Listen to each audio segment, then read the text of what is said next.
order you an echocardiogram. I think they got it scheduled. They've scheduled it. Good.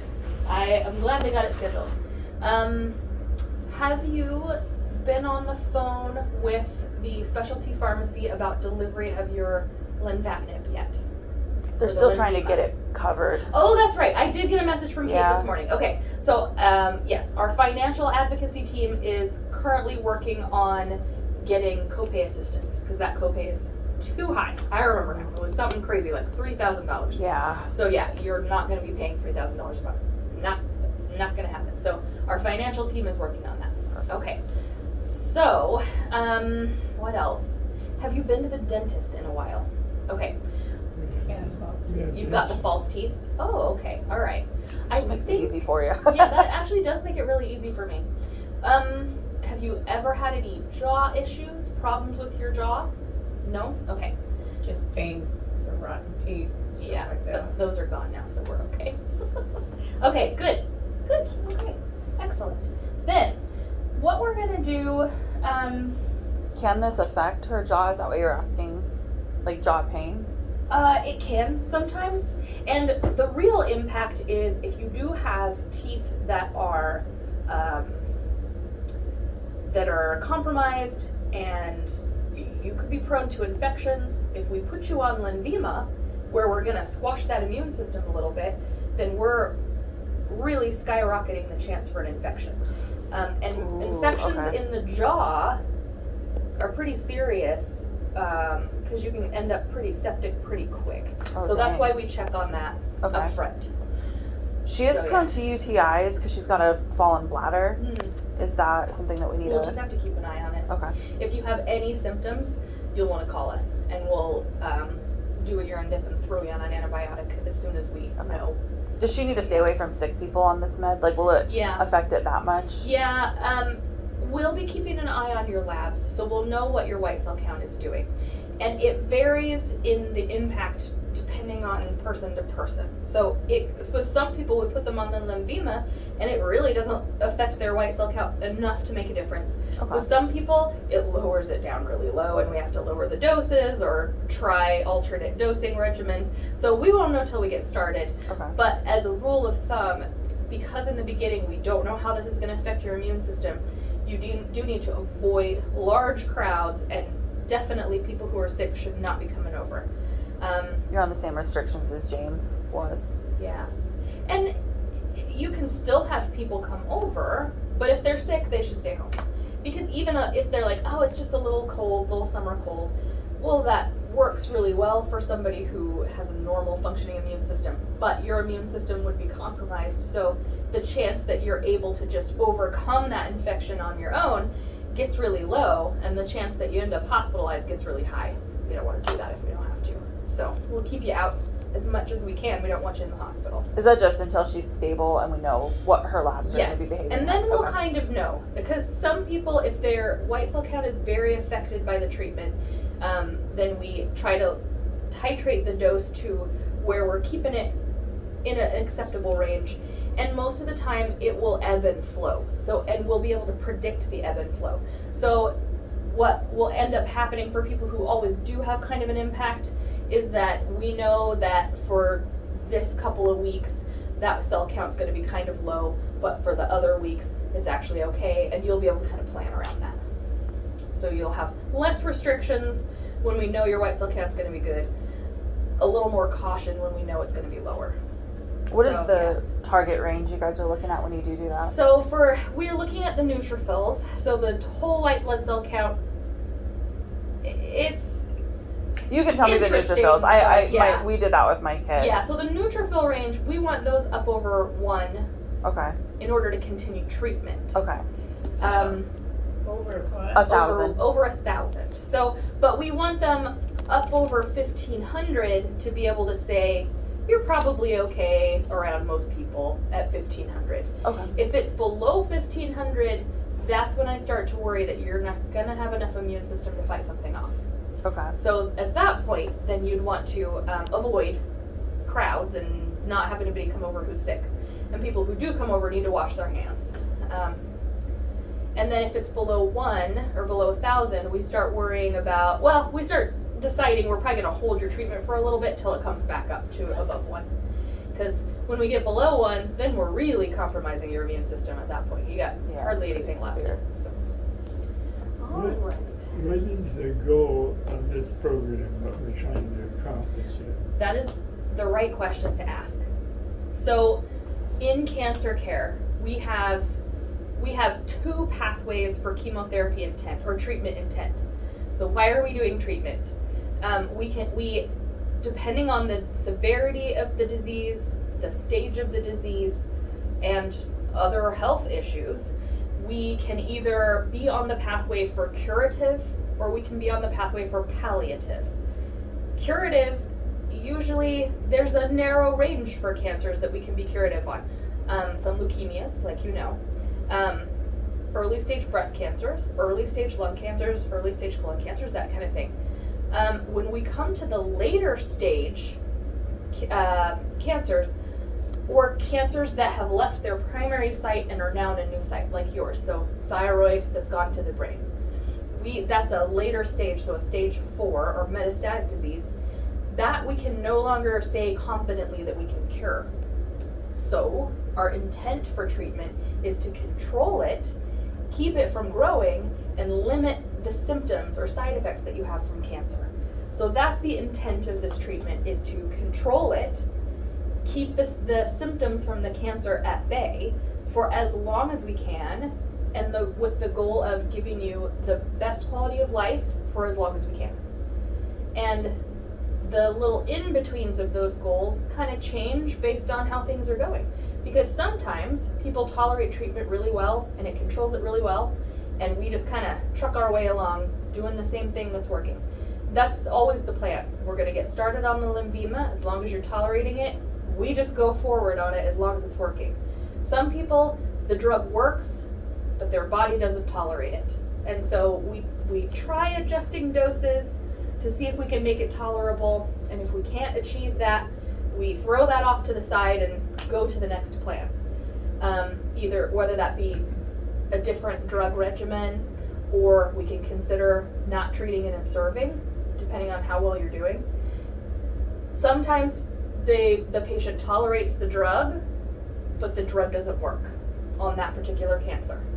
And so we throw it by the wayside and go on with the next plan, whether that be a new drug or stopping treatment. And we just really have to reassess. Every time we come in, we have to reassess. When we start a new medication, I think the question I get most often is, how do we know if it's working? Because that's important, right? Yeah. Especially if you have side effects, you want to know, am I doing this and is this worth it? We'll be doing imaging, brain imaging probably every 2-ish months, 2 to 3, depending on what your symptoms are. And then imaging otherwise of your thyroid, your chest, probably look at that 2 to 3 months at a time. Okay. In between, we're looking at labs to see how your body's tolerating medication, and also to see if we see any new things that we're not expecting. So if we all of a sudden see that your liver levels are super high or your kidney levels are super high, then we start checking a little bit closer to see why that's happening. Sometimes that's happening because of chemotherapy. Sometimes it's happening because of other medications, or because you're not feeling very well, or maybe not eating or drinking as much. And sometimes that happens because there's cancer there that wasn't there before, or that was there but wasn't bothering you. So we kind of keep an eye in between scans with labs. And it's not a perfect system, because the labs can't tell us the cancer is back or doing, or it's receding or it's growing, but they can give us indications about how your body's doing, and then that can kind of lead us to more evaluation and healing. Does that make sense? Any of these steps involve chemotherapy? This is a chemotherapy. It's an oral chemotherapy. This Lenvima that we're going to start. It's a chemotherapy, but it's one you take in a pill instead of IV. Yeah, it's like a long term. If you take them orally, they're less aggressive. They're less mean. Sometimes. Yeah. I was like, they're still not good. Yeah. It really depends on the patient. That's true. Because some people on the oral drug don't do well, but they do okay on an IV, and vice versa. And some people don't do well on either, or do just fine on either. So that it's pretty much individualized to what your body decides to do once we get going. And we won't know until we try it out. So Will she lose her hair? with the Lenvima, Sorry. I know I've seen hair thinning, but let me pull this up because I wanna Now we get to learn about this Yeah. bad boy. I want to speak particularly. So, this drug, Lenvima or lenvatinib, this is the info sheet from chemocare.com. And this is written for patients and caregivers. So this is all going home with you guys. This tells you everything you'd ever want to know and probably stuff you didn't care about this drug. But doesn't have a lot of jargon in it. It's going to be written to where everybody can understand it. This one's taken as a pill. It is so it is under the umbrella of chemotherapy in the larger sense, but it's actually in this little subcategory called targeted therapies.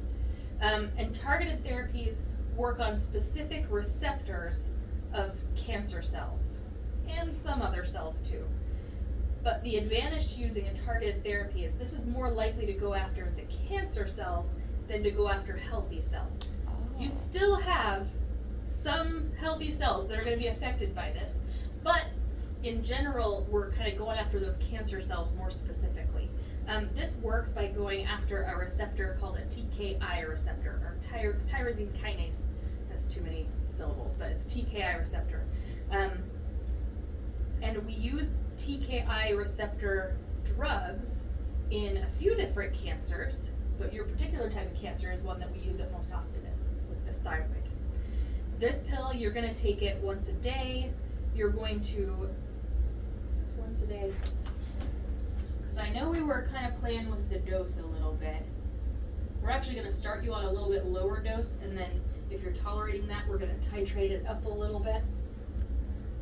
Lenvatinib.